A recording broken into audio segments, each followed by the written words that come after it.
Who is your daddy? I am your father. You fathers will understand.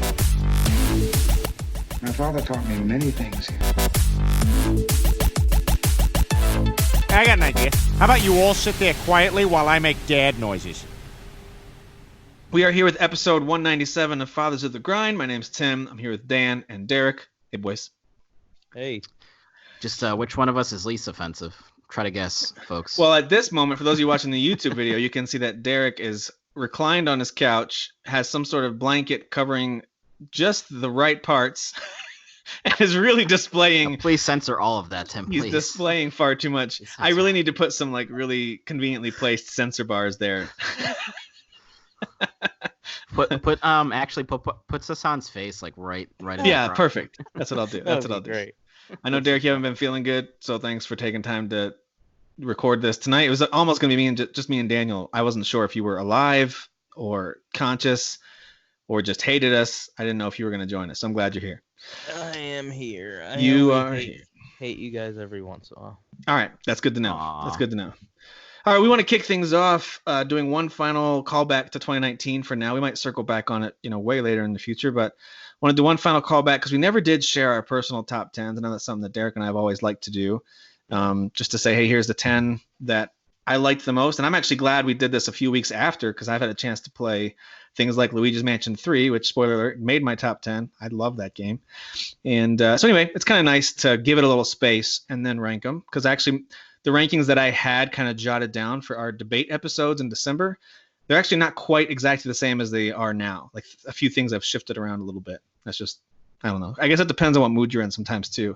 When you're trying to compare something like NBA 2K to Resident Evil 2, you need a little time.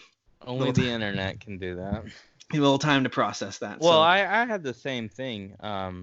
You had some shifting around? I did, because after we did the shows, that's when I beat Star Wars Jedi Fallen Order, and I beat The Outer Worlds. Mm-hmm. And The Outer Worlds bumped up while you all know Star Wars dropped. So, and I'll obviously discuss that. Okay. Well, since you're already looking at your list, Derek, why don't you take us through your top 10? Go 10 to 1. If there's any you really want to call out that you feel like you need to talk about, go for it. But otherwise, just give us the list. I actually have a top 15. It's not going to take a... Yeah, you can give us some honorable mentions. That's cool. So I would say my honorable mentions will be these 5, and that's Zelda Link's Awakening, Call of Duty Modern Warfare, A Plague's Tale. I would actually probably drop that to 15 because I don't even know if I'll ever beat it just because, I like it, but I don't like playing it. Yeah. Surprisingly, Control didn't make my top 10. And Mortal Kombat 11, I would love to put Mortal Kombat 11 in my top 10, but I feel like there's too many games that I connect with more because I'm just not a fighter anymore. I put 10 hours into Mortal Kombat 11, but that was it. I move on after I finish the story and stuff. Right. Is that, by the way, quick question. If Mortal Kombat 11 had come out in the fall, would that have made it better? I don't know, in your mind? Just because it was more recent? My thing is with Mortal Kombat, and I've shared this on the show, that's one of my all-time favorite franchise. So it's not that Mortal Kombat 11 is worse. It's probably the best Mortal Kombat. The only game I might put ahead of it is Mortal Kombat 9, which is the reboot Mortal Kombat. Right, that's when they kind of hit a new stride, right? Yeah. So I think it's one of the best, but because I've changed as a gamer, I don't like fighters as much. So even though I think Mortal Kombat is the best fighter, hands down, in every area, they're the only ones that does a story mode that actually is cool. Everybody else tries and they fail. I don't think it would make my top 10 just because it's a fighter. That's it. That's the only reason why. Otherwise, it's easily my favorite fighting franchise. Cool. All right, so I'll jump into my top 10 again. I'm just gonna say them, maybe give you a little bit on some of them, but not much because I don't want to keep the show too long. But number 10 is Days Gone. Only thing I'll say, and I said it during our Game of the Year, is it's the surprise of the year. I was expecting it to be a fun game. That's why I bought it day one. And for those who didn't know, I only paid $20 for it, but that was the main reason why I was like, yeah, I'm definitely just going to buy it. But I was actually shocked at how much I love that game. I do think it goes too long, but when you're in it and you're playing it, it's just fun. Number 9, Star Wars Jedi Fallen Order. As Tim and I discussed, I think yesterday or whatever, it was actually the game I really did think it was going to be my game of the year. We've gone over why I don't like it. Not going to say it anymore. But it dropped to number 9. Still a great game. Number 8, Devil May Cry 5. That was top 3 when the game came out. Like, I absolutely loved it. It may have even been my game of the year. But as the year went on, I don't think it was hurt by just I hadn't played it in like 8 months. I think it was hurt by the fact that I think that all the games that I'm mentioning are just games that I like better. Yep, makes sense. Number 7, Sekiro, Shadows Die Twice. I still believe this would be my number 1 game if I beat it, but because I don't have the patience, it's not. Do you see yourself in the future at any point finishing this game? I'm going to say no, and that's because a lot of the comments I see, of course you got people that beat the game, but a lot of the comments I've seen from people that have played the game, they're just like me. They've gotten a few bosses in and then they get stuck on a boss. Or some of them I saw, they're literally stuck on the last boss and they're like, I don't believe I can beat him. They've gotten to the point, that means they've mastered everything else in the game. Yeah. And they don't believe it. And I'm like, you know what? The fact that you can make the game that annoying, not difficult, annoying, that people who are good at these games don't feel like they can beat your game, that's annoying to me. Yeah. So no, I don't plan on ever going back to it. Number 6, Greedfall. Again, I've said enough about that. I do think it's a great game. I do think people are a little harsh on it because I like it a lot, but it for who made it, I think it's quality. It's a small studio. These aren't AAA guys. Yep. Number 5 is Code Vein. Another shocker for me. I did not even know if I was even going to buy it. Like, my initial plan was to buy it day one. Then I backed out of it, and then I came back and bought it when it was on sale for like $30, and it's an outstanding game. Number 4. Anime. Did you buy that yet? I know Kyle did. Did you? I actually did. Yeah, I just haven't started. Well, I made my character, but I haven't actually started it yet. So. Okay. Yeah, you'll like it. I think you'll like it. Yeah. Number 4, Gears 5, outstanding. Best Gears. The only reason why it's number 4 is because I do believe these 3 games were just better. Like, I enjoyed them more. I wouldn't say better, just enjoyed them more. Number 3, and it's the one that made probably about a 5 or 6 jump to the number 3 spot, is The Outer Worlds. Nice. Once I finished that game, I still feel this way. So it wasn't just, I beat it, I want to play it again. Like, I still think about that game, and the only thing stopping me from starting it again is I've got too much going on. But I do think this is going to be one of those games where I do just come back to it because, and that's how I am. And it's not too long of a game either, which is nice. No, I mean, we've discussed it. It doesn't have to be too long of a game. Exactly. I kind of like how it's designed. Like, you can make it really short, or you can make it really long, or you can find the middle ground. Yep. So Outer Worlds is 3. Number 2 is Resident Evil 2 Remake. Outstanding game. I beat it 3 times. Loved it. And then Borderlands 3 ended up as my number 1. And I know you guys got to do your top 10, but I'll just say, as one of the games that I'm playing, I spent the whole day today playing my PC version of this game. I'm a level 10. I'm hooked again. I love it. I don't know if I'll beat it or whatever because I always get distracted, but it's just such a fun game. I'm actually enjoying it a lot on the PC. It looks good. It definitely runs better. Yeah. I'm playing at 50 frames per second compared to 30, which is a nice boost. And then you can tell the difference in the look. So, right. What was your number 5 one again? I was going to say, it sounds like most of your top 5, except for Outer Worlds, are sequels. It was an interesting year for that. It was mostly sequels that were killing it. Code Vein. Oh no, so it wasn't. 3 out of 5 are sequels. There you go. Yeah. I do remember when Code Vein came out. It was like, oh, this isn't getting the best reviews. Maybe I'll play it in a couple of years or whatever. But kind of glad that you bought it. That way I could play it because I like it. It's such a weird game because if you go to Metacritic, it's in the 70s, which isn't bad. That's not right. Bad. To me, that's a coin flip. I might actually love it, or I might just think, yeah, that's 70. Yeah.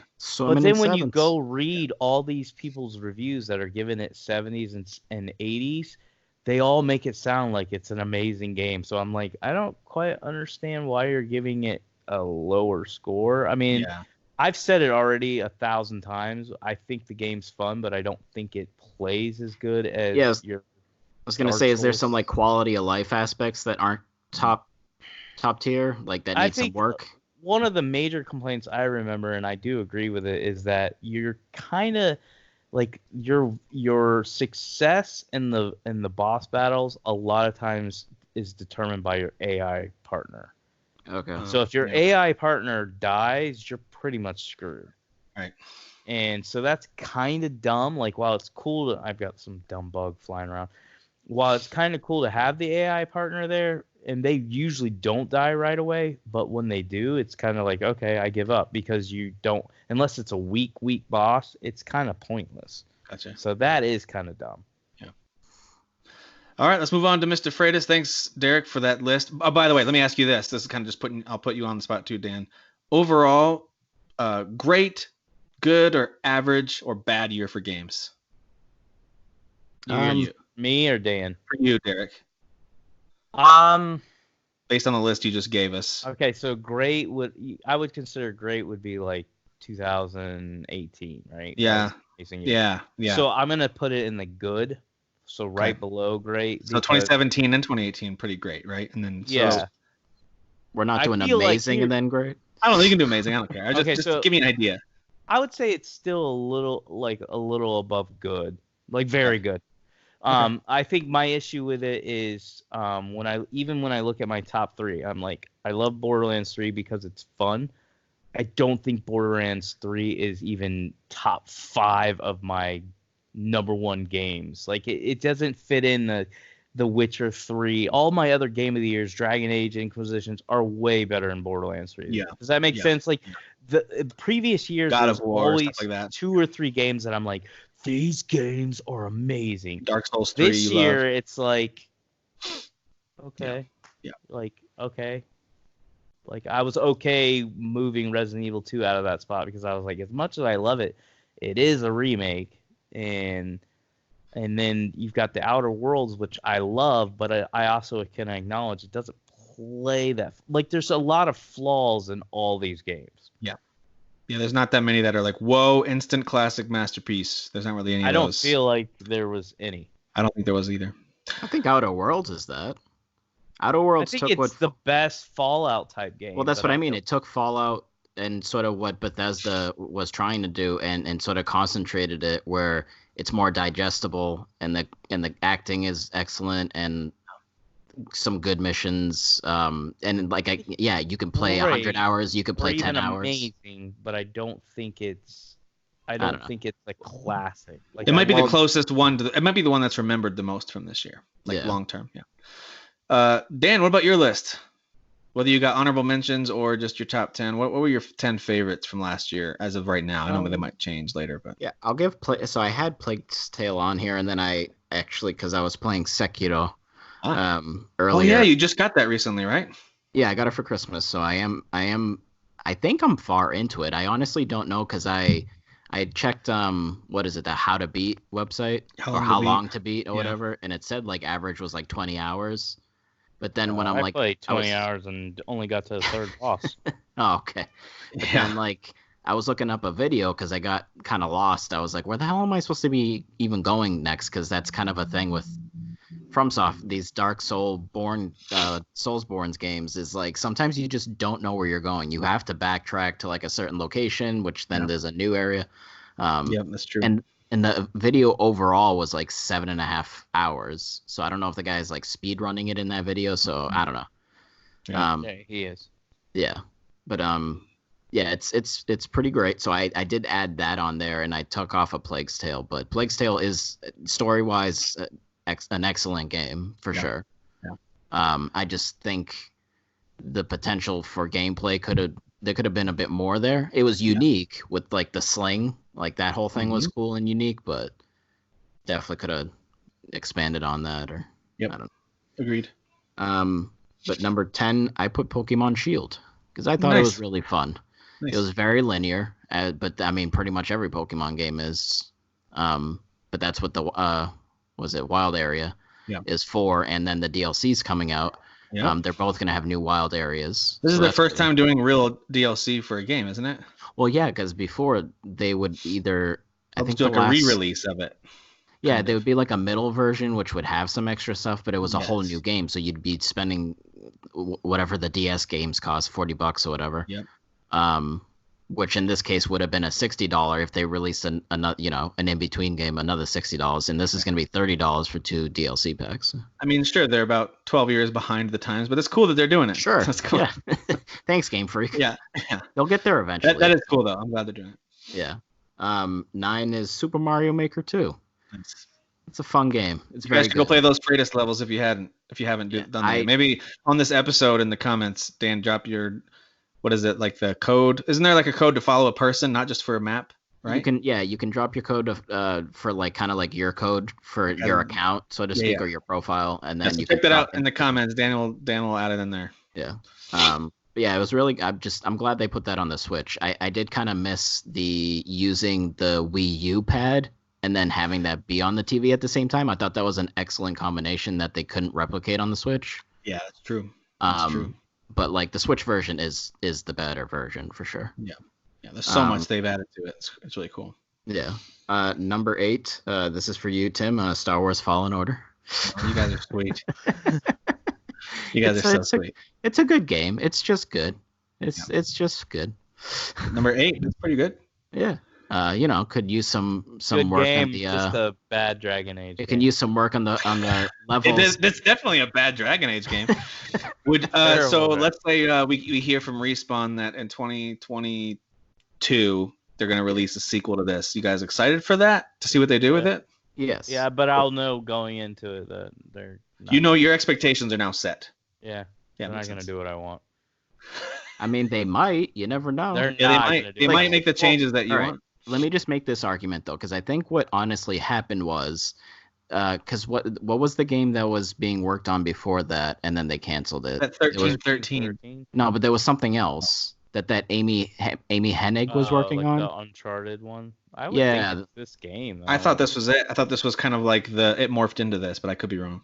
Well, maybe it morphed into this, but I think that when Respawn took over and started making this game, I think that they definitely had way less time that they normally would have if from the get-go they're like, Respawn, you're doing a Star Wars game. Here's 4 years or 5 years or whatever. Yeah. And also because Rise of Skywalker was coming out, I think they kind of wanted it to be around the same time. And Mandalorian on Disney Plus. I mean, it was a Yes. Star Wars fall.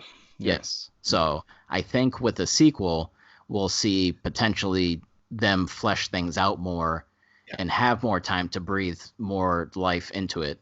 So, But know, I we'll stop- still think that's Respawn's like level design. Like that's like I'm only saying this because this is what Dan and I didn't like a lot. But like that's how they do their games. They did it in Titanfall. They're doing it here. They're going to keep doing it. Like that's their thing. That's how they do it. we'll That's see. how they design stuff. Maybe they maybe they do new things. Who knows? It would be, PlayStation 5. it would be coming. interesting though if they decide instead of taking more pages from the from software playbook, they're like, hey, we loved what Outer Worlds did. Let's make it a little more like that, where you can now bounce from planet to Yes. planet and look. That's what Well, Derek and then I were you've trying got to say. like basically you have. I'm not saying that I wish they did that. I'm just saying maybe that's what they'll do next. well, either way. they would do it better. But Star look, Wars they is would have way terrible. better shooting. Star Wars is terrible. Derek and I are correct. It's number 8 of your year. It's not terrible. All right, go to number 7. All right, 7 is Sekiro. Cool. It wasn't even on there at all What until. boss are you on? So I was literally I was about to say this last boss fight that I just did was like this. Now it's on my list because that fight was insane and amazing and beautiful. Was it Genichiro? Which one? Yeah, so you're at the So third, the third okay. main one. Like up on the what is it, Ashina Yeah, the roof. Castle? Yeah. And he has the 2 forms. Yeah. Dude, that was insane. with the Yeah. lightning and everything. Jesus. Yeah. That was beautiful. That was an I amazing fought him fight. like 5 times. And I was like, I don't want to. I don't want to brag, but I didn't die. So just saying. So you just brag. I do think with from software games and Souls type games, certain bosses get certain gamers way more than others. I've learned that because I remember when I played through Bloodborne, and I got to that guy in the cemetery, Gastiglion or however you say his name. Gaston. I remember people had talked about, I hate this guy. This is like 50 tries. I beat him on my first try, and I never thought he was difficult. But that's just Yeah. because I No. guess the way that I play games, I guess he was easy for me. But other bosses that I got stuck on and almost quit, people are like, wait, you're having trouble with that one? Right. It's So just I- the patterns, right? It's the patterns and certain Yeah. gameplay style. Everyone plays a little different, so it makes sense. Yeah. Yep. But yeah, that fight was insane. That's what solidified it for me. I was like, oh, I okay, would that's- say though, if you beat him on the first try, that is good because I know what he throws at you, and Yeah. if Well, the you're not, lightning like- thing, I was trying to learn because it said beforehand like how to counter it, and he hit me the first time with it, but then I did deflect it back at him a second time. So, Nice. yeah. All right, so number Uh, 6. Kingdom Hearts 3. There it is. I was wondering where that was going to land. Yeah, that would have been higher, obviously, because I'm a weeb and I love Japanese stuff trash. and Square Say Enix. trash. But like, I mean, let's be honest. Like, for the love of God, just like let it die, or just reboot it entirely. Stop. You going to play that dragging- DLC? It's out now, right? I don't know. Honestly, Tim, I might just watch a video of it. I just, heard it was terrible.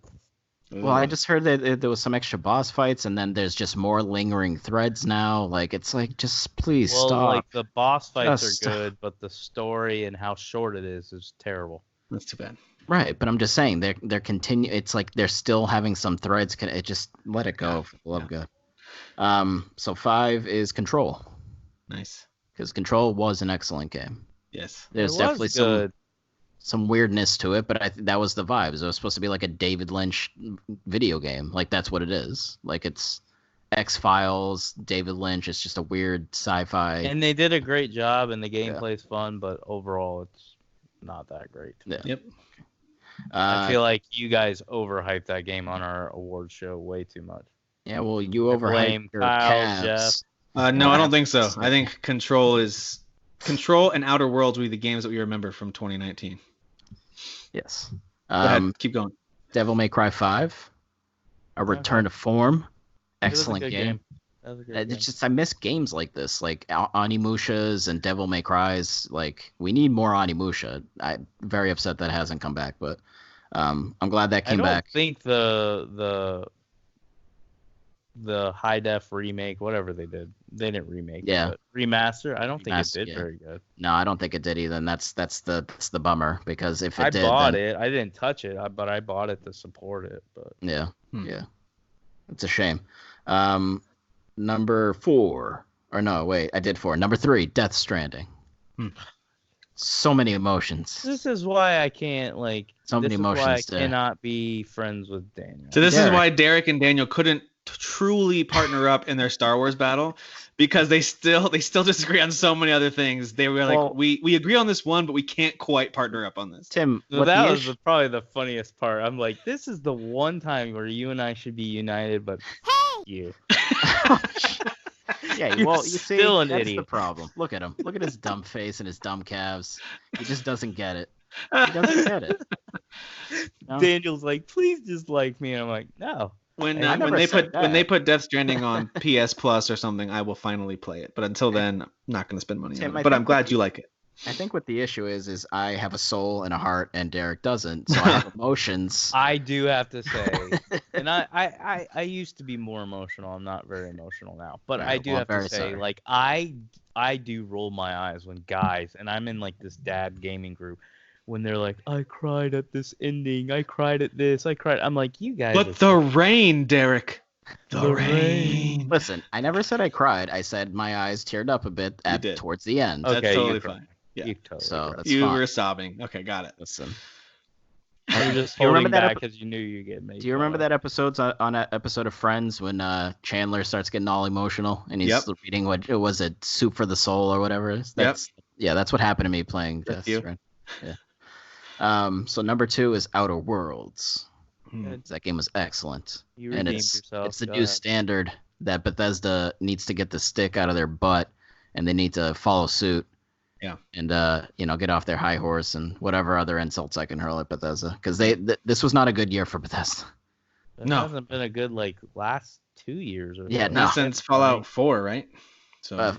Well, I think right, yeah. Doom's their last. I forgot that. Well, it that's did. true. Yeah. Okay. Yeah, but Fallout 76 is a travesty. So. So hopefully Doom Eternal will kind of. Ooh, majorly hyped for that one. All right, what's number one? I'm excited. Well, I mean, I think Tim, it was your favorite game, I think. Resident Evil 2, right? Oh, there it is. There it is, yeah. So, yeah, it's pretty much more than I could have imagined for a remake of that game. It was my first PlayStation 1 game. When I bought a PlayStation 1, that was the game that I got.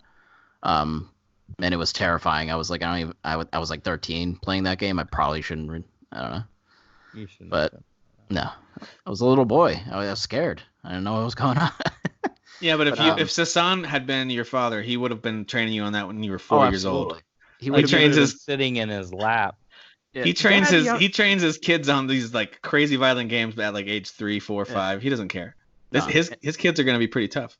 And if he heard me even mutter the word, I'm scared, he would have beat me.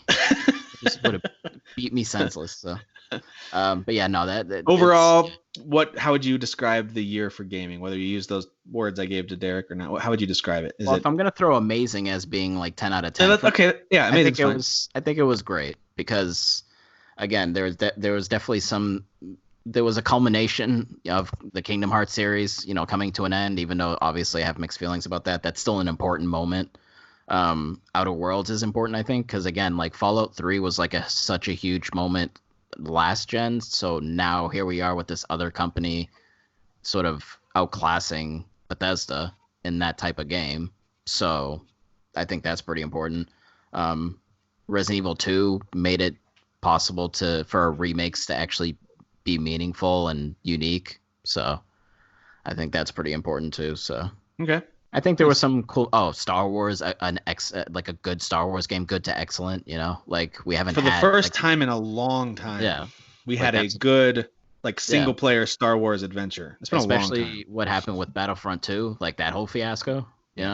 So yeah. Yeah, it had definitely been a long time since we had a Star Wars game that's got an interesting story and has single player components that are good. Wow. Yeah. So that's very good. Yeah, it was a great year. I will say Battlefront 2 single player was not bad. I enjoyed it. See, that's funny because I heard a lot of people couldn't stand, especially there's the one moment with the bugs in a certain individual. They're like, really? You're just going to make me fight bugs with this person? I thought it was still pretty good. important I didn't think it character. was amazing. Right. But I I'm thought it just was saying. decent. Yeah. I do agree with you guys, and I will say this, and it's not a shot at anybody. I don't really care if people have a problem with my opinion with Star Wars, but I do think part of this game is so amazing is because it is a Star Wars, but it's also a good Star Wars game. Right. So they're taking it to the next level. And they're like, it's amazing. That's the thing. I'm not trying to bust anyone balls about Star Wars. I get why people love Star Wars, but I wholeheartedly think with this game, it's getting extra points because it's Star Wars. I feel like if you remove the whole Star Wars thing, it just said this is a space game. If it was a new IP, I think I probably like it a little bit more. I think people would have liked it less. I'm saying I probably would have liked it more. And you could go, well, then you're just hating on Star Wars. No, it's because of the arguments I made last week. I don't feel like it fits in the universe. 100% disagree. I just did not feel like Star Wars to me, which is why I can tell you if it weren't Star Wars, but it were the same exact game, I would have absolutely loved it just as much as I do love it. Because it didn't feel like it was a totally separate story, not unlike the not Solo. I hated Solo, but like Rogue One was a standalone story that didn't feel like Star Wars to me. It felt totally different. Yeah, but it's in that universe. Or even watching The Mandalorian does not feel like Star Wars. It feels more like Firefly, and I love it. And I absolutely love that show. So it doesn't bother me that it has Star Wars, or if it didn't. I love that it does because I do like Star Wars. But so I think that argument, it's fair, and that's fine. It's not the case for me. All right. Right. Yeah. Here are my honorable mentions from 2019. I thought there were a lot of good games and a handful of great games and no amazing instant masterpiece games, but a few that hold promise to maybe if they have a sequel, they could step up their game and be a masterpiece. Like just some examples, Star Wars, Outer Worlds, Control. I think those three have potential to be something really special with a sequel if they fix some of the things that I didn't love about them. So, but anyway, we'll get an Evil 3 remake. Yeah, sorry. I'm not going to say this again, but your argument about Star Wars, I think, applies 100% to Resident Evil. If it didn't say Resident Evil, you wouldn't love it as much. If we actually sat here and talked about it, I could disprove that, Timothy. You guys already gave me a good argument why it's good, and so I'm not gonna. All right. So here's my honorable mentions, in no particular order, that did not make my top 10, but were considered. Code Vein, really liked it a lot, but didn't play enough. I think I got like 4 or 5 hours into it. Really, really enjoy that game, but not quite enough to call it a top 10. Because all these had to go up against the game I had ranked at number 10, and none of them could beat it. So Kingdom Hearts 3 is one of those that I really enjoyed, having not really played, not at all finished the first 2 games, but played them a little bit and then watched a bunch of YouTube videos to catch up on the crazy story. I did enjoy it. I did enjoy Kingdom Hearts 3. And I propelled me all the way through the end. It was a nice way to start last year, but didn't quite hold up as the year went on. The Division 2 I thought was a blast, an improvement over the first one. There's a lot that I really love about that game, and I hope that Ubisoft continues to support it, and I hope that someday they make an even better Division 3, but not quite enough to make my top 10. Super Mario Maker 2, so much fun. I highly recommend it to all Switch owners who like Mario games. It is the definitive way to play side-scrolling platforming Mario games. It's just so fun. And even if you don't like building levels, if you're like me and you're like, I don't want to create stuff, it's totally fine. You can spend dozens and dozens of hours playing some incredible levels that others have created. Love it. And then the last one is one that Derek mentioned in his honorable mention, and that's The Legend of Zelda Link's Awakening is another honorable mention for me. But it's a remake, so I had trouble putting it too high. All right, so those are my honorable mentions. There are a lot of other games that I would call good to great, but I won't go through all of them right now. I'll just go to number 10. So number 10 for me is Devil May Cry 5. Didn't expect to like this game as much as I did. When I played the demo, I thought it was fine. I remember Derek and I talked about the demo. I forget when the demo came out, but I remember Derek and I talked about it, and I just thought, it's fine, but I don't know if I love it. The demo of Devil May Cry 5 didn't hook me, but thankfully, like many of these games that I wasn't going to buy, Derek bought, and since we do game sharing, and I got to give him a lot of credit for this, he helps me to make sure that I play games that I normally wouldn't. And dude, I loved Devil May Cry 5. I thought it was hilarious, stylish, and campy in all the right ways, as I've said before. I thought it was fun. I thought it was challenging. I thought it was really cool. So I really enjoyed that one a lot. For me, this one's a little lower than it is for a lot of people, and I'll explain why. But The Outer Worlds, I put at number 9. Oof. I really, really like The Outer Worlds. I haven't finished it yet. It's actually on my currently playing list. We'll talk about this as we close out the show with what you're playing now. I'm playing it now, and I really struggle with the gameplay. I don't find the moment to moment as you're traveling through to get to different locations. Here's a little cluster of enemies you got to fight.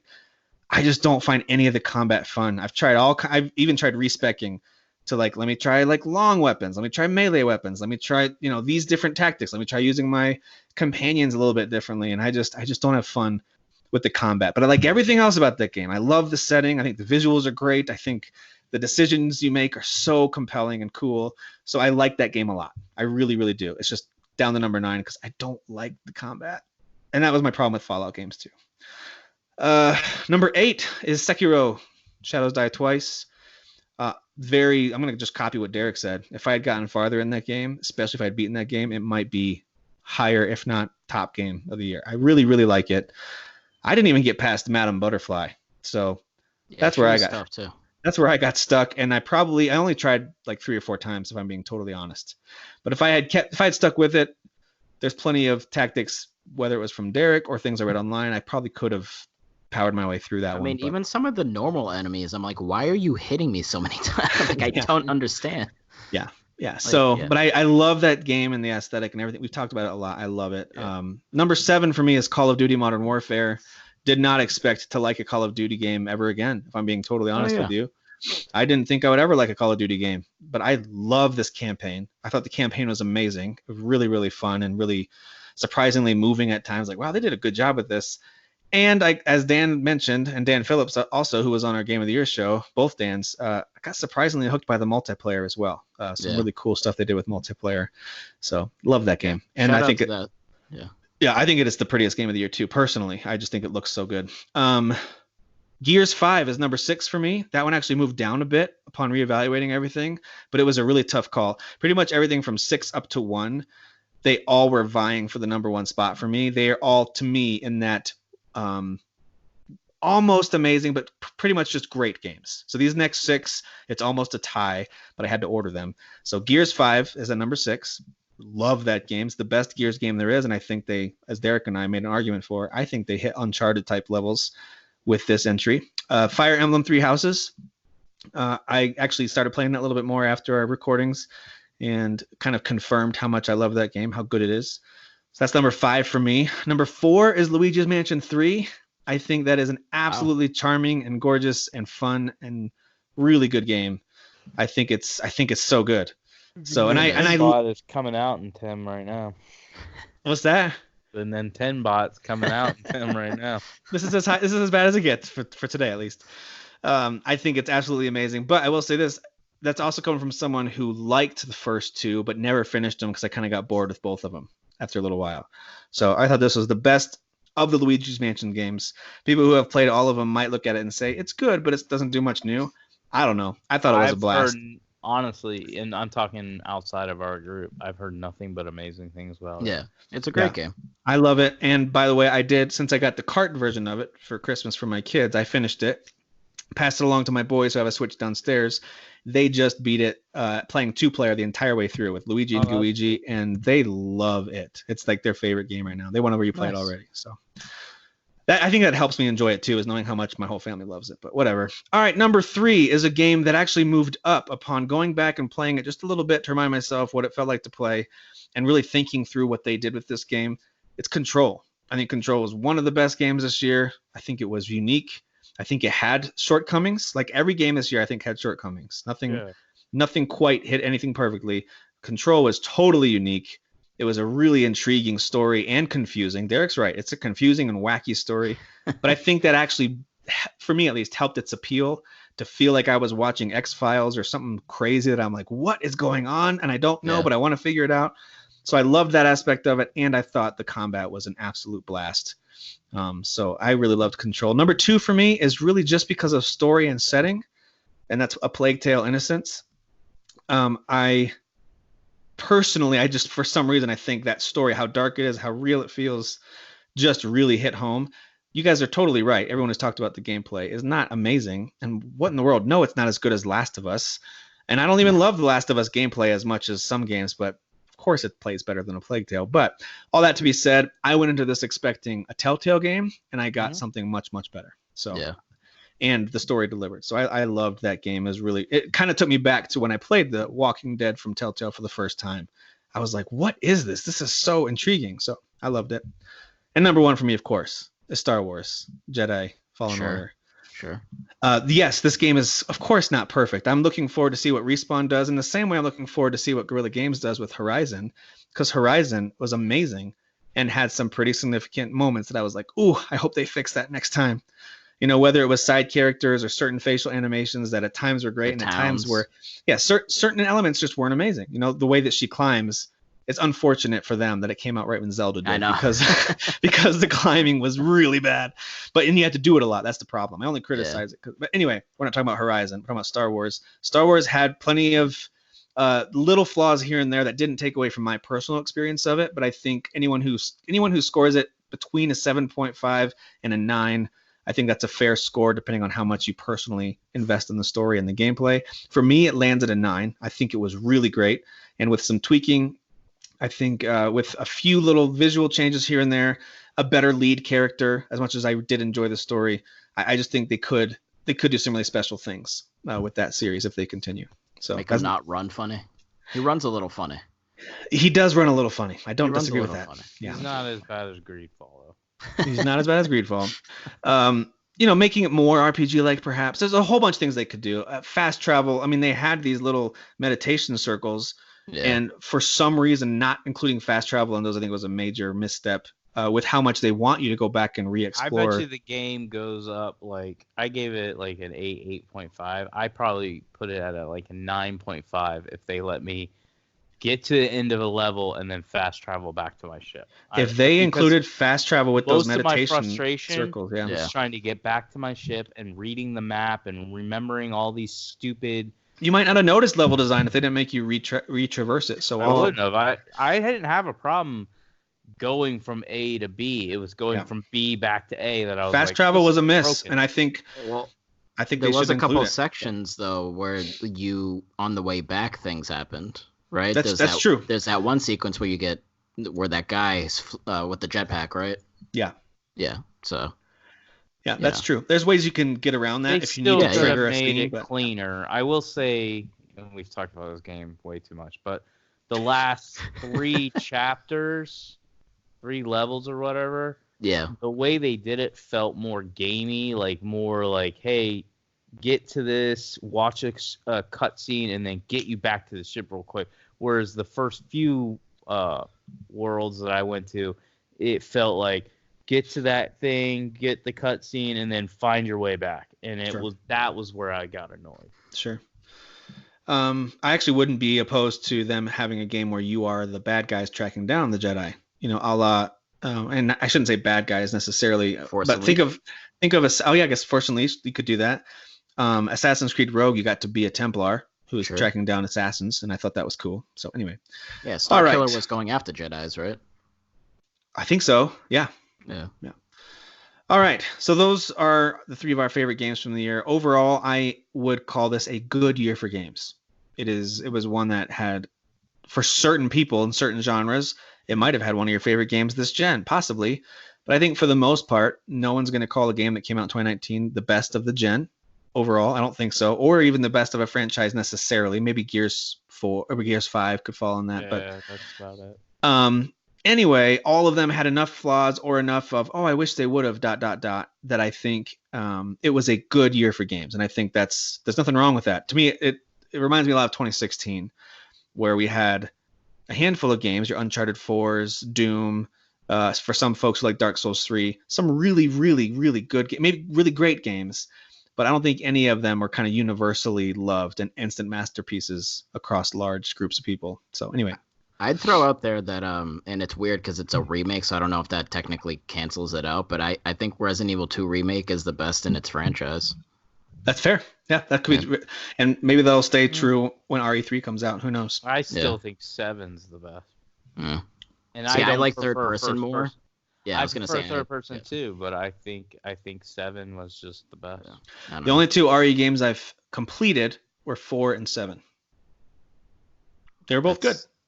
I mean, They're both- 4 annoyed 7 me. 4 went way too long. It was stupid. 7 has like a good part, but 4 Ooh. starts out amazing and then just falls off, which I have to say, I feel like a lot of Resident Evil games do that. if they remake They always 4, set you in the best Yeah. part of the game in the Yeah, beginning, yeah. and then they always go to some Yeah, that village stuff at the generic beginning was nuts. lab or some Yeah, dumb yeah. crap at the end. You're like, oh, this is stupid. if Yeah, they by the end, you're remake- just fighting a big giant monstrosity, right? And just unloading into it. I really wish they would bring it back down to what Resident Evil 1 was. And I'm wondering if that's what they're doing with these remakes. If they're gonna maybe sort of like retcon some of the later stuff that happens and like jump from 3, maybe Yeah, go they into could. 4, and then something new. I don't know. Yeah, But- they definitely could. Yeah, because 5's where they really changed. All right, well, you've heard our picks for best of the year, and one thing that we asked everyone listening and everyone in our Facebook group to do was to vote, and we did get a lot of people voting, so thank you all who voted. And so I got those results right here, so I'll read them off to you. By a lot, 10 means 3. We had 4. That's why it was a lot. 4 Ooh. people voted. Wow. No, we Only had 2 of them will watch to see the results. It was us but 3 4 and Sasan. we had a surprising number. The number of people that vote every year has gone up every year, so it's been cool. All right, so number 1 for best combat, that was the people selected these, and that the winner for that was Star Wars Jedi Fallen Order, with a very close second place of Borderlands 3 for best combat Okay. of the year. Best Interesting. story, even though we did have a good number of people voting, there's still a tie for best story between Star Wars and A Plague Tale. Third place, and it was not very close, but third and fourth place were Death Stranding, and then Gears 5 got fourth place. So that was for best story. Best visuals by far was Death Stranding. That wasn't super close. A distant second was Call of Duty, which was one that I picked, but I didn't play Death Stranding, so Sounds right. sounds about right. Yeah, from what I've heard you guys say about it, it does sound like a pretty game. Best open world and exploration. This one is so weird to me. I wonder if people who voted knew what this category is supposed to be. Because I loved our debate on this topic, by the way. I thought it was a really interesting one as we thought through what does it mean to explore and all that kind of stuff. But the winner was Star Wars. Oh, for God's sakes. Which I'm not sure even I agree with that it was the best exploration and open even areas of the year. It was Dan Phillips and all of them talked about how I loved it. Definitely has the veiny. But that was my number one game of the year, and I don't even think it was the best exploration of the year. And even though I really did like that part, I think something like Outer Worlds was way better. But anyway, second place tie between Outer Worlds, thankfully, and Anthem. Wow. I'm not kidding. A lot of people that do not talk in our group that voted on that. I was like, what? How did that? Yeah. Anyway. All right. Best music and audio was without a doubt Kingdom Hearts 3. And that was not close either. A distant second was Star Wars Jedi, which I did like the music there too. But the Kingdom Hearts 3 music was indeed fantastic. And the audio was great too. Absolutely. Best action game went to Borderlands 3. Second place went to Star Wars. Best RPG was Borderlands 3. Second place went to Outer Worlds. And then third place was Fire Emblem. Fire Emblem was my pick for that one, for best RPG. Outer Worlds would be my pick for RPG. That was my second place. Best adventure game, which we didn't really define, but it was more like when you think of an adventure game, like which game do you feel like gave you the best adventure? I try not to explain it too much. But A Plague Tale Innocence won that one, and second place was Luigi's Mansion 3 for adventure game. And I think that I would classify that as an adventure puzzle game. I would pick something like Star Wars or Control for something like that. Yeah, no, I don't disagree with that either. Best indie game, I made a mistake when I first put this up. When most of the votes came in, I made it mandatory, which I didn't mean to because I knew some people hadn't played these indie games. So most people have heard Untitled Goose Game talked about so much, they just picked it because they had to pick something. So that game won, and it wasn't really close. After Party came in second place. And then lastly, really stupid, by the way. Lastly, best overall game. Third place went to Outer Worlds. Second place went to Borderlands 3. First place went to Star Wars Jedi Fallen Order from our community.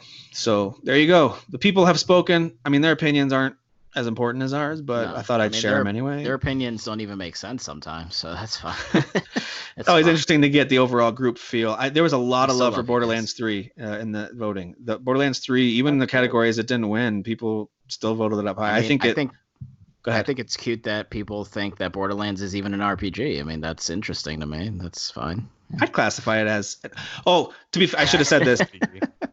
To be fair, I did say RPG or RPG hybrid, and so there was a really wide range of games that go in there. Fair but enough. I think Borderlands 3 is an RPG. I call it a first-person shooter with RPG elements. That's fair. Yeah. But I'm very specific. But I think it's a relatively deep RPG. Tons of skills. You're a snob, Freitas. I mean, it doesn't have half-naked Japanese girls, so it's not a real. Are you criticizing him for that? I don't understand. I was gonna say, who's playing Code Vein?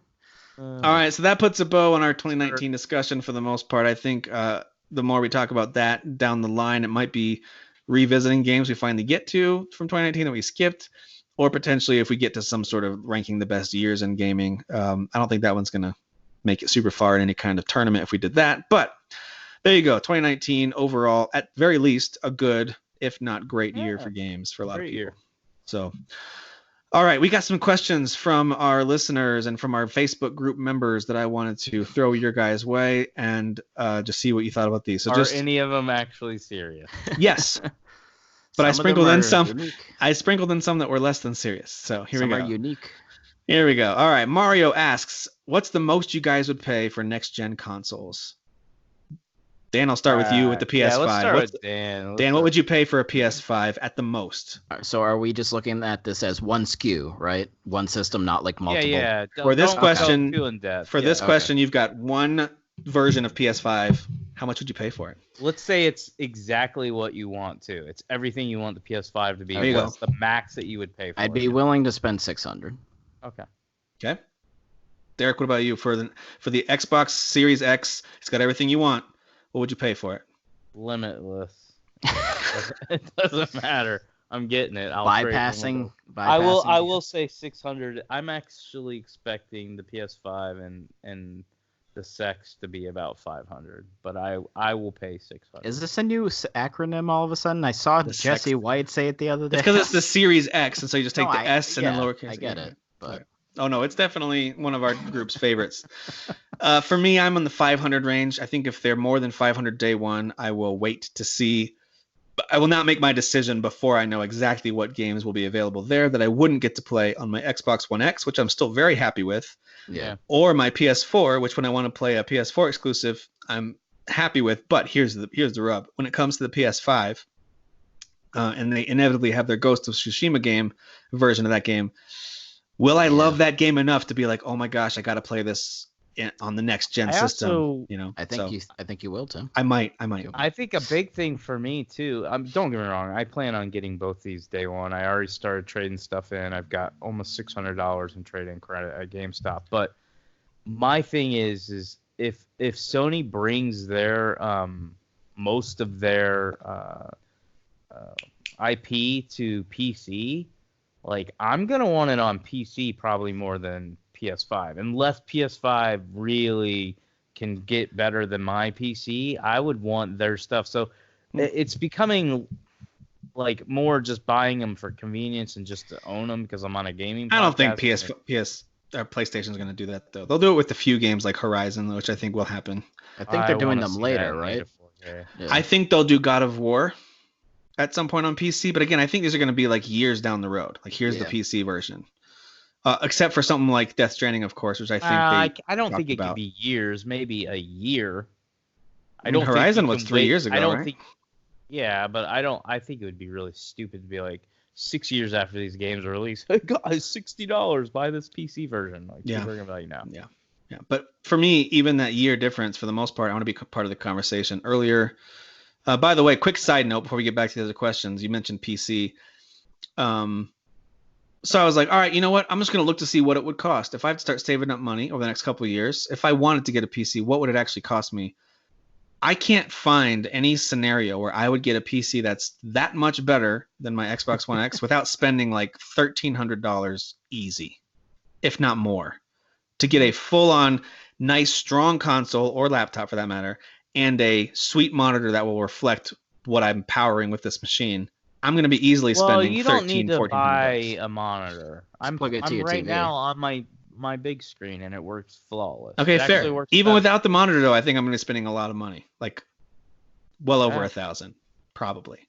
So it's not a fear of PC gaming because I've done a lot of PC gaming. I've played a lot of MMOs, tons of RTSs. I have like 150 games on my Steam account. Like, I was into PC gaming, but when that one died and I looked at replacing it, it was going to cost me an arm and a leg. At that point, we had kids. It wasn't going to happen. So for me, that's why I stay away from PC gaming for now. No, It's enticing. It's intriguing. There's something really cool about knowing you could have the best version of these multi-platform games. I love that. But dude, that's so much money. That's so much money. I mean, Sure I is. paid $1,800 for mine, and the only reason why I did it is because I had, and I shared it on the show, $1,100 in GameStop credit. So I bought it through GameStop, and I paid $700, cash for this PC. Do I regret it? Absolutely not. I absolutely love it, and that's why I made the joke. Buying another PC. Yeah, I might just buy another PC, But but six. more than likely, I'm just gonna buy both the consoles. Yeah, now that Star Wars talk is over, Dan and I are back on the same team about your PC business. Okay, we're back on the same side.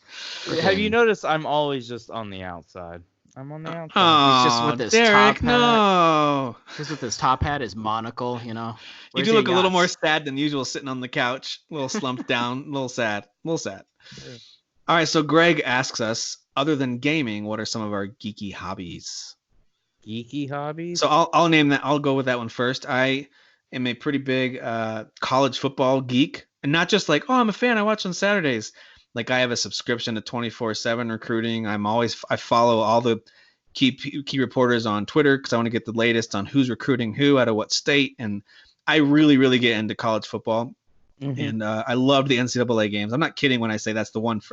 What's the one franchise I want to come back is NCAA, because that was a combination of my sports fix and honestly kind of RPG strategy fix all at once. It was all of it. I love college football so much. So that's Wasn't that one of our questions somebody asked? yeah, I kind of spoiled what my answer to that one's going to be. But anyway, that is by far one of the things I'm most geeky about. There's other things I'm geeky about, TV shows and whatnot, but I would say college football other than video games. What about you guys?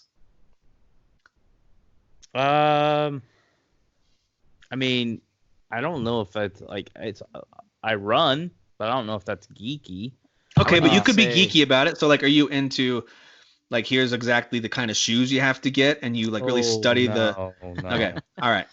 Then you're not geeky about I'm it. in the clothes. I love Yeah, shopping for Tight clothes, right? Yeah, I think that's why I love. I like love shopping at buying the new clothes. youths section for 13-year-old girl jeans. I mean, I used to be like Tim. I was totally a college football nerd. And I think a lot of it is, yeah, I've gotten older, so I just don't care as much. But I really think it's just Michigan being average. I think if Michigan ever got to a place where they were top 3 to 5 every year, had a shot at the national championship, I'd probably get hardcore again. But I'm not lying. The only thing my parents would punish me when I was younger was they would take Michigan football away from me, and I Specifically. would be depressed for months if we lost. Because back then Michigan didn't lose as much, so when they lost, it was devastating. And so, But by the way, Derek, as a Michigan fan, you should listen. I've talked about this podcast before. By the way, I'm kind of a podcast geek too. But I listened to this podcast called Sports Wars. They just did one on Brady versus Manning, and the first few episodes really details Brady's time at Michigan, which is really interesting to hear that part I of it. know everything that he did there. Yeah. So that was it was just interesting He to hear. wasn't that special. He was. He was alright. not. He actually had to really fight for it, and even then, barely got daylight on the field. But Drew Henson was the main dude there. yep, you got it. Dan, what about you? What's something else outside of gaming that you're geeky about? Well, I'll take this very literal. Something geeky, anime. Yeah, man. Super into anime. I just don't watch it nearly as much as I used to because there's just so many games, and video games is my primary hobby. Yeah. So, once in a blue moon, when there is a lull, then I'll watch. More recently, my friend finally convinced me to watch One Piece just because I was like, dude, there's like 800 episodes. I don't want to get into this. I'm not. And then I just did it. So, but at least now they're kind of saying that there's an ending. Like there's somewhat of an ending approaching. Like we're getting there. So I'm like, all right, you know what? I'm sure by the time I catch up, then it'll hopefully be over, and then I can actually say that I'll finish it along with everybody. So Yeah. But yeah. I'm super into anime. Dragon Ball Z, Nice. Gundam Wing. Oh yeah, did you play Kakarot? No, I do Kakarot. want to play it, but I heard it's like 30, 40 hours, and I'm like, I don't have time for that I've right heard, now. I've heard it's a pretty in-depth game. But I do want to play it, so. All right, so Alan asks us, is cereal a soup? No, absolutely not. Next. Also, Definitely- hot dogs. Hot dogs not a sandwich. Hot Next. dogs are not a sandwich. All right. Yeah, tell Next. Alan to shut up. Like, does anybody know Alan, food? if you're watching the YouTube, I'm giving you that But faith. I don't know if he was doing that because it was a kind of funny thing. I remember back in the day when Kind of Funny was actually good and Colin was on there. They that talk was about one- cereal being soup. Well, that and the hot dog being a sandwich, No. and I was just like, people seriously don't understand how things work. Hot dog isn't a sandwich. It's in a category of its own. Right. yeah. It's a hot dog. Like being All right, so- sandwiched in between two things is what makes it a sandwich. It's being wedged in between, oh my it's god, you're different. getting into the science. All right, so Robert asks us, of all the PS5 and Xbox Series X rumors that you've heard, which do you think is most likely to be true, or which one's most likely to be BS? If you've got any off the top of your head that you know of, what are some of the rumors around these systems? What do you think is likely to be true? Well, Ray tracing. they've kind of they confirmed tracing, that, yeah. right? Have they? I don't know if they've I- confirmed anything. They've I just think said they're PlayStation- super powerful. Well, I thought Sony confirmed that, and then the solid state drive because they had that presentation that they showed did. They with the did. Spider-Man Yes. Spider-Man. So I don't know if ray it's a tracing was Sony. part of that, but I think they mentioned it. I know there was an article too that I forget one of the execs did with like a tech magazine, and I think they mentioned ray tracing, but I could be wrong. One that I think is complete BS, at least at launch, is I don't think there's going to be multiple SKUs of the Xbox Series X at launch. Mm. There could be, but my personal take on it is not only is there won't be, but also that would be kind of dumb if they did. That'd be really dumb because So unless the SKUs are like one comes with a VR, I know they don't have VR. I'm just using an example like Right. that. But I don't think you come out and say, here's a more powerful and less One's- powerful. yeah. That would Well, be- what they could do is one Unless is they a do hard regular drive. one. Yeah, I was gonna. Well, so hard drive, but like diskless, so just downloading games versus one that you can insert the games into.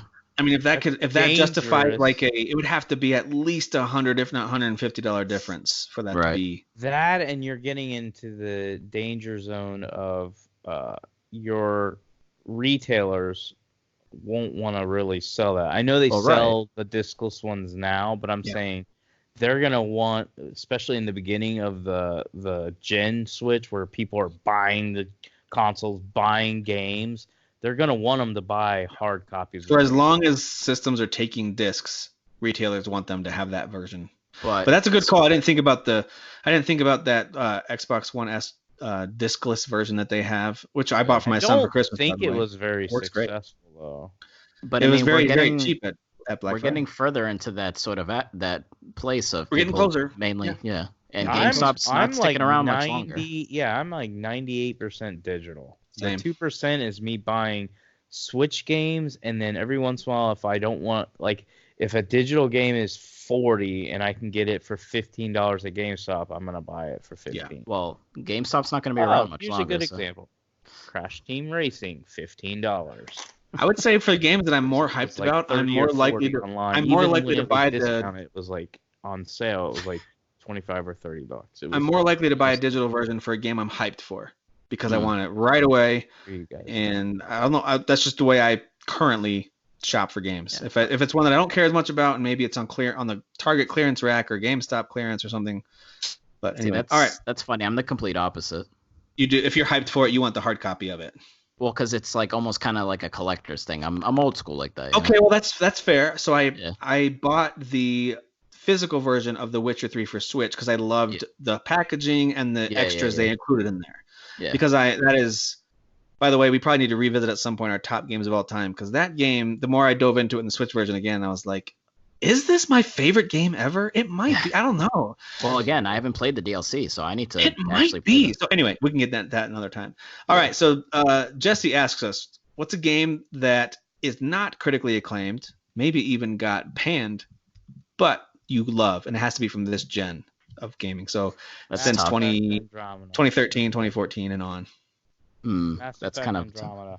Mass Effect Andromeda. That did Ah. get panned by critics, I didn't it? really don't understand all the hate. Like even I when love people that are game. like, it doesn't have the story and characters like the I actually liked it better than So did the I. previous trilogy. I loved it. I thought it was great. I don't get it. I don't get it. I'd have to think. I'm gonna check my trophies list because nothing's coming to mind. Of games that weren't totally loved, maybe, but you really loved. Yeah, I'd have to take a look here. Why don't you go, Timothy? So Mass Effect Andromeda is certainly in that conversation for me. I don't know if there's a whole lot of other ones. I only like stuff that other people like. So Greedfall, right? You wanted to say Greedfall. no, not sorry. You know, Actually, for me, it's probably going to be some smaller games that I got hooked on that really have no business being in a top 10 objectively, but I just got hooked on them. So it's Yeah. going to be smaller games, stuff like I've talked about it a lot. Things like Tiny Metal, which is a complete Japanese ripoff of Advance Wars, like a Japanese developer's ripoff of Advance Wars. So it'd be something like that probably that I really loved this gen, but critics didn't generally love. But I think Mass Effect Andromeda is the answer. I honestly think that's the one because it got Yeah. I think so unfairly criticized and got a lot of hate. I've even heard it as the punchline for jokes on other podcasts. They'll be like, not as Yeah. bad as Andromeda though, right? And they all laugh, and I'm like, And now this it's wasn't Anthem, a bad right? game. So yeah, it's probably that. I'd say I didn't love it, but I would pick Oninaki. Like I definitely liked it more than I think most critics probably did. So Yeah. That would be my pick. All right. So I when I saw this question, I looked back at my favorite games of the year for the last 5 years, including 2013, 2014. my favorite games, even favorite top 3 games, were all pretty critically well received as well. Like 8.0s and above. So there isn't really Mass Effect Andromeda is the one. I'm curious what the Metacritic is for Andromeda. I don't remember it. I think it's 70 something maybe. A game that came to mind from this past year was something like Crackdown 3, but I can't objectively say that it's above a 7, and it got a 60 something on Metacritic. So it's not like I really disagree that much. I just like it a little more than a lot of people did. All right, a couple more questions here. What's one franchise you would bring back from the dead? For me, I already mentioned mine. That's NCAA. Without a doubt, it's not even close. NCAA. The only other one I would mention, though, since we already talked about football, would be the Suikoden series from Konami. Oh, yeah. Even if it just got resurrected in the form of like a legacy collection on all platforms, like I would lose my mind if they did that. Tim, Konami doesn't care about what you want or what anyone wants. So. But they do legacy collections. That's why in the back of my mind I've got a little bit of hope that they've done Castlevania. They've done Contra, I think, was Konami, wasn't it? So they've done some legacy collections, and I know these are much different games. I get it. But if for whatever reason they gave us Suikoden 1 through 6 on the Switch, I would probably lose my mind. So that'd be insane. Yeah, that'd be crazy. But I those have are the 3 of them. 2. So what's a franchise for you, Derek, or multiple franchises? I have 3 of them. The first one would be The Order 1886. I want a sequel. Yeah, absolutely. But I want it done differently. That one's one where it's like, I loved it, but it needs to be a different game. Like somebody else needs to take over it and just take what they have in that lore and that world and just make it a better game. And by the way, even in 2019, those visuals are still some of the best visuals I've ever seen. It's a really good game. And then I want another Knights of the Old Republic. Obviously, they'd have to remake it, kind of like Square's doing with Final Fantasy VII. There is a rumor that they're doing that. Well, that they're remastering it. I want them to redo everything. Sure. And then, damn it. Oh, Twisted Metal. I want my Twisted Metal back. Do you want Jaffe to do it? I do prefer Jaffe, although I will say the last Twisted Metal that he worked on the PS3, while fun to play, I think he screwed up a lot of things about it too. Sure. But I do think Jaffe's the guy to make those games. He has the appropriate sense of humor. Yes. He's just an idiot, though. Dan, what would you bring back from the dead? So 2 of them. Onimusha. Yeah. Because it just needs to happen. Would you want it to be Onimusha 4 and they keep going, or you wanted them to start over kind of God of War style and it's just Onimusha? Well, technically there is a 4. Oh. What was it? Dawn of Dreams? I didn't know that. I didn't know that. Okay. But like so it was in the same, like it was a sequel, but it was like a new protagonist and there was some other additional characters and it took place after 3. But like Samanosuke wasn't in it and stuff like that. So technically, a 4 or a 5 or whatever. Yeah. Okay. And then the other one would be Super Mario RPG. For the love of God, give me a sequel to that game. And not the Mario and Luigi games. Like you want an actual Super Nintendo sequel. Yes. With Mallow and Gino. Bring me the whole crew. Yeah, Bowser in there being a good guy, throwing his chain chomp. Like, yeah, I need a sequel to that.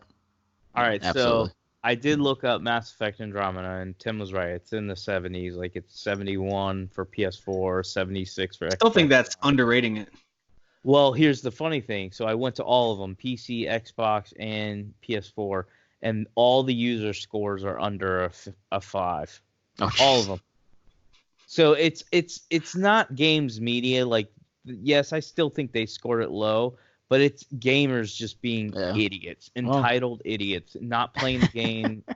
I mean, it was a spectacular game. I thought it was so fun. By the way, for those of you who haven't played it, you can get it for so cheap, and you don't have to have played the other games. It can be helpful for certain references in certain moments, but you can 100% jump into Andromeda and play it start to finish, like I did, without having finished the previous trilogy, and have a blast. And can I ask you guys? So 2 is probably the best one of the original 3, right?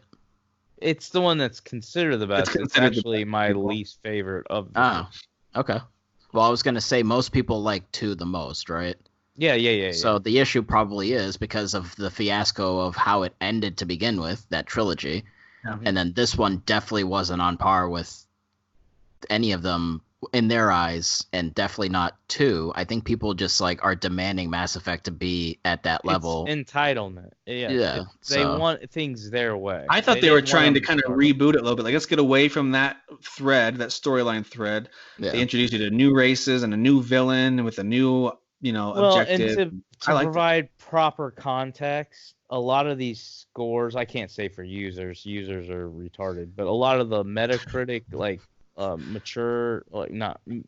media scores, those were when the game launched, and it did launch a little rough. Like, it had technical issues, Right.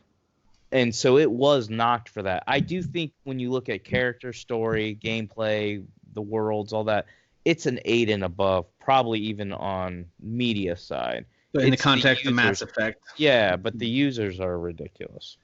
All right, They're last question. skating. Last question comes from a user named Tim. He wants to know from Derek and Dan, why do you both hate fun? Just kidding.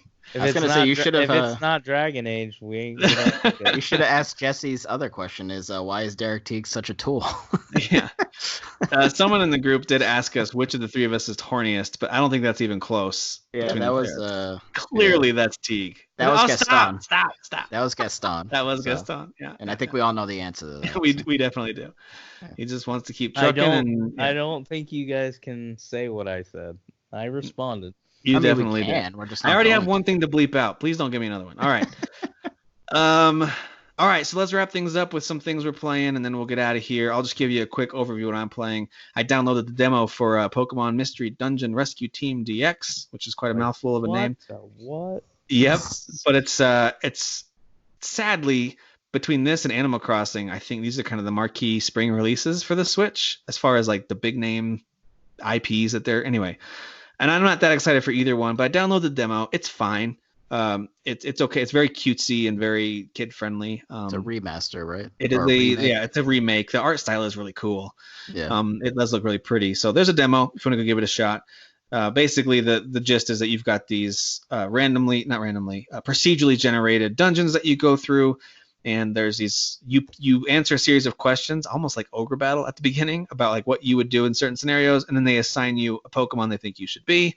Then you pick your partner, and the two of you form a rescue team, and you take these little missions and go into dungeons and try to either rescue someone or retrieve a thing or whatever else. So, and the way you move around, it's on a grid, and you can move left, right, up, and down, or diagonal in any of those four directions. And every time you move, it's considered a turn. So when you move, the enemy could move or attack, that kind of thing. It's like a strategy game, right? It's a little bit more strategy than I kind of anticipated. So Yeah. But it's also very easy, very simplistic. But you level up. It's got some RPG. It's a little RPG game. So there you go. So I'm trying that one out. I'm playing a lot of Stranger Things 3, the game. It was for sale for $5. This game did not get great reviews, and so I wrote it off immediately. Big fan of the show. I think the show on Netflix is very stylish and cool and unique and wacky, and I just really, really enjoy it. So I downloaded it. It was only $5, and I'm surprisingly having a lot of fun. And yeah, some of the stuff about it is obtuse, but for the most part, it's got a pretty generic isometric gameplay. You've got, I think there's 12 characters you can quickly cycle through. Think about like the Lego Star Wars games where you can just quickly hit one of your triggers to switch to another character. And then now you can use their powers. So it's got a similar vibe to that as far as character swapping. Anyway, it's not amazing, but boy, am I having fun with it. I played the second one on the phone when it came out, and I was like, oh, this is kind of fun. It's definitely like an old 8-bit kind of open world, right? It is. You have there's kind of a world map, and you pick a space, and that's like an open area. You can go and explore, and there's secrets, and it's like Metroidvania. You do not level up. You can equip these trinkets to kind of upgrade certain stats of certain characters. So there's very, very, very, very mild RPG elements. You can craft some items, but otherwise it's just kind of an old school arcade style throwback, and I think it's fun. I think it's a solid 7 out of 10 type of game. So if you see it on sale, I do recommend it, especially if you like Stranger Things 3. And I'm almost done with that one. I'll skip through these couple other ones I'm playing. Last one I'll mention is I am playing The Outer Worlds again. I'm determined to finish my story on that because I want to find out what happens with the choices that I've made. Because like I've said, I highly value what they did in that game with all the choices and the crazy storyboard they must have had. So I want to figure out how my story in Outer Worlds will end. I'm just powering through what I find to be not super fun gameplay moments. Lastly, I did want to mention, because I have Disney Plus, I'm having a blast rewatching the Marvel movies. So I'm going back through kind of by release date. I thought about doing chronologically, but that really only moves Captain America and then Release Marvel. date makes most sense because then there's the after credit scenes that all line up together. So yeah, I can confirm that stuff like Thor: Dark World, which is the last one I just recently watched, confirm it's still not good. But they fixed it in the last one. But I can tell you that Iron Man 2, which in my mind was not a good movie, I actually really liked it. And I don't know if maybe I was just in a good mood when I watched, but I was like, I like Mickey Rourke as Whiplash. I like what they did with the final fight scenes. Like I really liked Iron Man 2. I don't know, whatever. Yeah. I always thought the Iron Man movies were okay.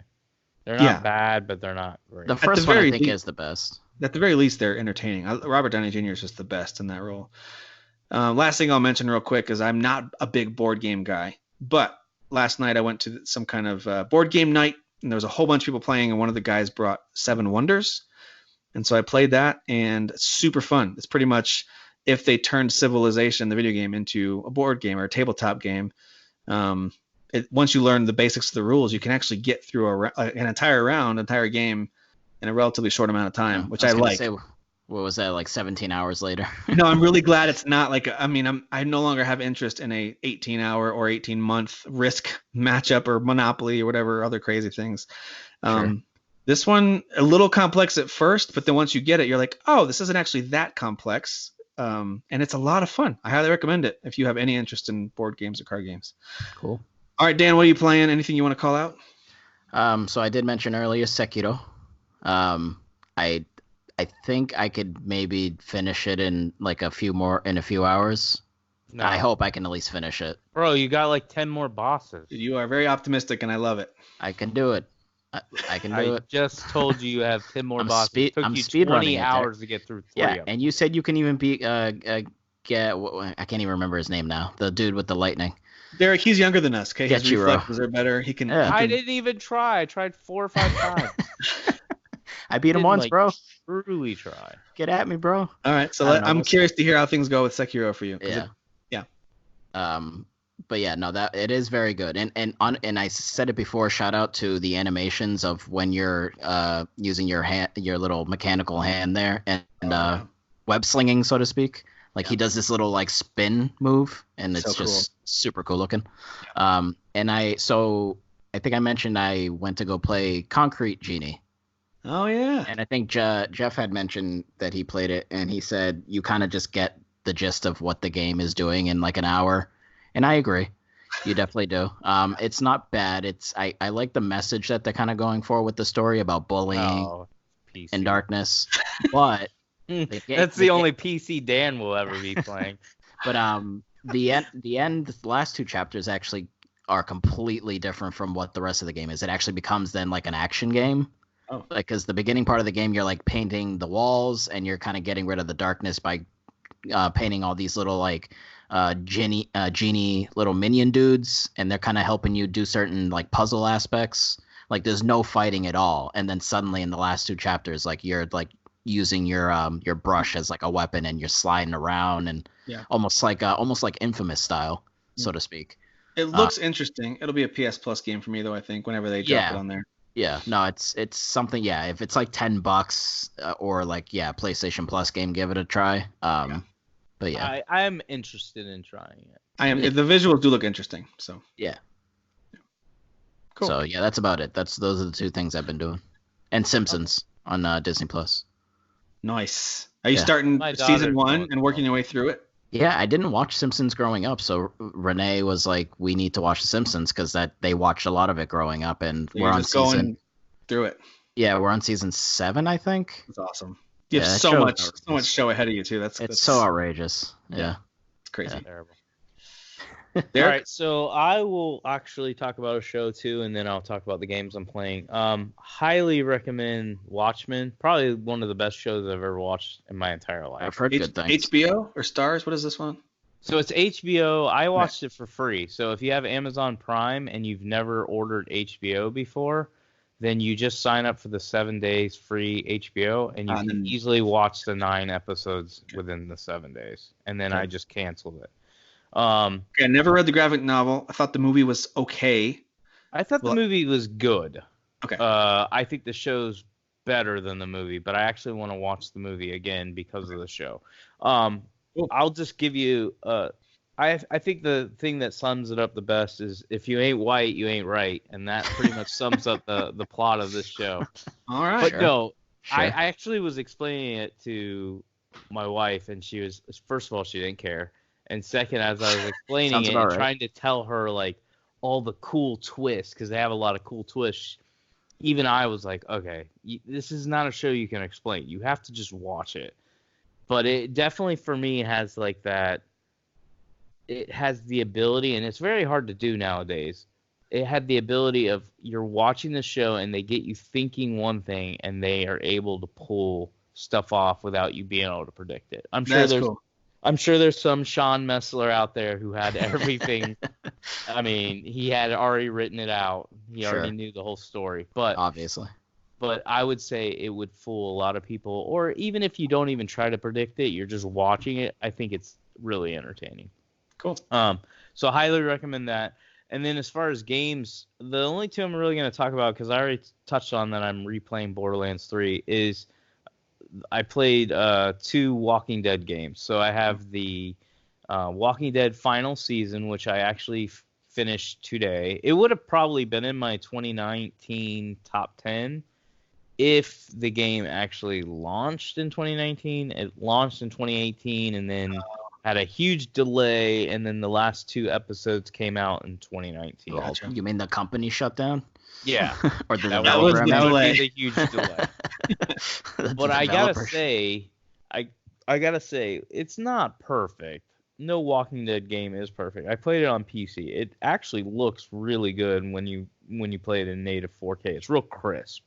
But they really finished off the story nicely. Like, it's another one of those games where I was like, okay, and I'm not gonna spoil anything because I want people I want them to play it, and then if they do play it, I want them to be like already piecing it together based off what I said. But I will say this: if you played the previous seasons, for me at least, and I would think most people, you know how Lee's story ends, right? And that's Yes. when Clementine really starts. Really So you're- strong end to that first season. Yes. So your thoughts going into this final season is Clementine's story is going to end the same way. Yes. And so I feel like they did a really good job with that. That's all I'm gonna say is they do end her story, her arc, or whatever. And I don't think we're ever going to get a Walking Dead game. That's why it said final season. I mean, Wolf Among Us 2 is coming, so. I know, but maybe- I think they purposely put final season because Okay. Yeah, you're right. now technically Skybound made the last 2 episodes, so Skybound could be like, yeah, that was the final season for Clementine, but we're gonna do this. But I think Right. they're done. But it's really good. Like for me, you guys were talking about what's that game, Plague's Tale. Yeah, Yeah. please. I liked the game, I do, but it didn't. I don't know. I don't like the gameplay, and also I was like, it's way too long. The Walking Dead had a few gameplay moments where I was like, okay, this is annoying, but overall, you're not. I feel like I'm just watching a movie. Yes, I'm controlling it, but it's really just a movie. It's even more movie-ish than Plague's Tale. Plague Tale definitely tries to put gameplay in it. And I feel like they nailed the decisions you have to make in that game, because at the very end, they show you the decisions you made, but they also show you the other options. Like, they don't play it in a movie. You just see like a pick, and you see, like, for instance, I'll use an example without any names or anything. Somebody I had die lived, and then it shows other options, whether like they liked you or neutral or hated you or what. Like, there's all these other options, so there's like a lot of like decisions that are huge impact. That's cool. So I did like that. And then the other game was I bought The Walking Dead Saints and Sinners, which is a VR game. It's you have to own it's not on Oculus Quest Quest? right now. Well, It's not Quest only. It's coming to Okay. Quest later. Like you have to have Rift S. You have to have a PC to run it on your Quest, which is what I'm doing. But here's the thing. I wanna correct myself from I think last week or the week before or whatever when I was talking about VR. These games do tell you if you can sit and play these games. And Oh, so nice. when you go to the Oculus Quest store, it'll tell you sit and standing. It'll tell you whether you can do that. That's cool. Nice. The Walking Dead and Asgard's Wrath can both be played sitting down.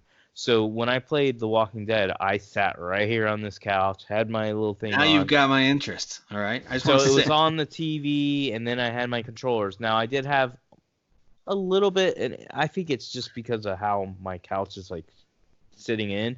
But you have to set up like a guardian to protect you, like in the Oculus Rift, not in the game, or in the Oculus Quest. Or really? So anyway, yeah. So it's to protect you. So You mine have to hire a was little- bodyguard. yeah, mine was a little messed up. So when you're like, you're the person. So you have a backpack, so you have to reach behind to grab your backpack. Ah, that's You pretty have cool. a light here, so you got to click it here. You've got a knife here, you got a gun here, so you have to reach and pull and put it back in. So it's very like you actually feel like you're in. I'm telling you guys, I'm not going to oversell this. I only played like 45 minutes. Absolutely loved it, and that was one of the reasons why I was sick yesterday. Is I think I got sick playing the game because like I had to get off because I was like real wheezy and I was like I don't feel good, and it Yeah. could have been what I ate. Sorry. I thought you were I actually don't sick. normally get sick on VR games, but Yeah. I also don't normally sit in the game for 45 minutes. Sure. Yeah.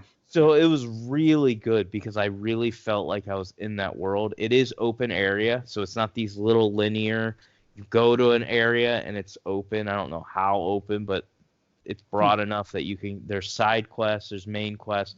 This is a real game. This is not a demo. This isn't a things move in front of you, you just shoot at it. The shooting's real good too. Like real good. You whip out your gun, you freaking aim with this, not your head. You don't move it around with your head. It's also controlled by the two joysticks. Everything I said I wanted in a game, this game does. I don't Nice. control my character with my head. I control it with the controller, and the shooting is accurate. Everything's really well done so far. And the review I posted in our group was that one dude, ACG or whatever, who talks for 5. Yeah, I saw a bit of that. He loves it. Like he was like, I rate my games on buy now, wait for a sale, or don't buy it at all. And he was like, buy it now.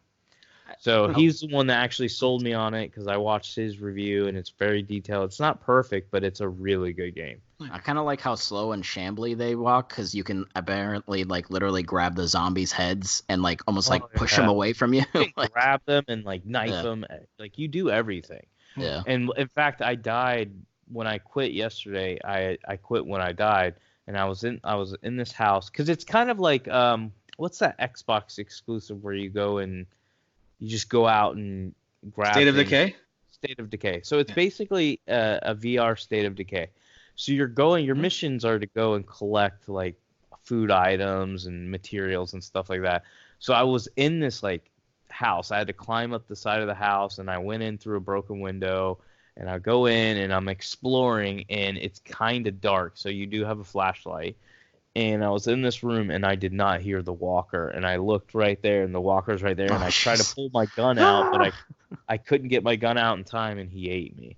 So it's got a little bit of horror in it too. This cool. isn't like it's not an easy game, and it's definitely a survival game. Like they Nice. nail, to me, everything that you want in a Walking Dead Sweet. experience. Pretty cool. Very cool. Awesome. All right, guys. Well, we're at an hour and a half. I think we can call it. Nope. But thank you for sharing your favorite games from last year. And thank you, community, those of you who voted and those of you who support me in my love of Star Wars, the video game. God. And thank Do you. you want Derek. another F-bomb? Because I will throw another Well, F-bomb. No, I don't on. want to edit this again. Come on. Thank you, Derek, for your meaty calves there. Appreciate it. Thank you Your for all the sau- work you put into those over the Your years. sausage calves. Yeah, All right, guys. Thanks for listening this Bye. week. We will catch you next time. See ya. Bruce. Who is your daddy? I am your father. You fathers will understand. My father taught me many things. I got an idea. How about you all sit there quietly while I make dad noises?